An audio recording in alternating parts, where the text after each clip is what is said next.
man skal ikke tænke på det forventningspres.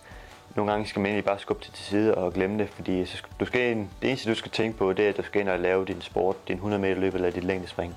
Hvis du har 1 million ting at tænke på i hovedet, nu skal du også lave de her resultater, fordi det forventer pressen, og det forventer Danmark, det forventer din sponsor, så når du slet ikke at lave din sport, fordi at du skal tilfredsstille så mange andre. Det vigtigste, det er at tilfredsstille dig selv, og hvis du gør det, så plejer det også at tilfredsstille de andre. Og det var også det var faktisk også en af de teknikker, jeg brugte, da jeg var til VM i Katar i oktober her i 15. Vi havde vores semifinale i 100 meter. Jeg var seedet som nummer 9 og løb og gik ind og vandt mit heat. Det har jeg næsten aldrig prøvet før, sådan en stor konkurrence. Og slog min personlige rekord med næsten et halvt sekund.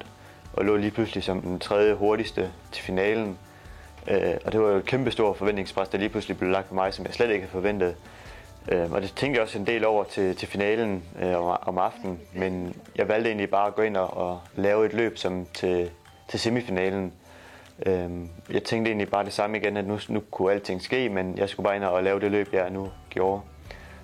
Og det gjorde, at jeg slet ikke var nervøs eller noget som helst. Bevarede roen fuldstændig, kunne fokusere på min teknik. Jeg har ikke lovet nogen noget med min løb. Jeg sagde, at alt kunne ske, og så må vi se, hvordan det går. Og så vandt jeg en 3. plads og løb endnu hurtigere.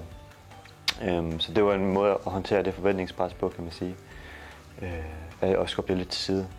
Fordi jeg vidste, at hvis jeg begyndte at tænke over det, så ville jeg blive nervøs, så ville jeg ikke få min start til at fungere, og så ville jeg slet ikke kunne løbe så hurtigt.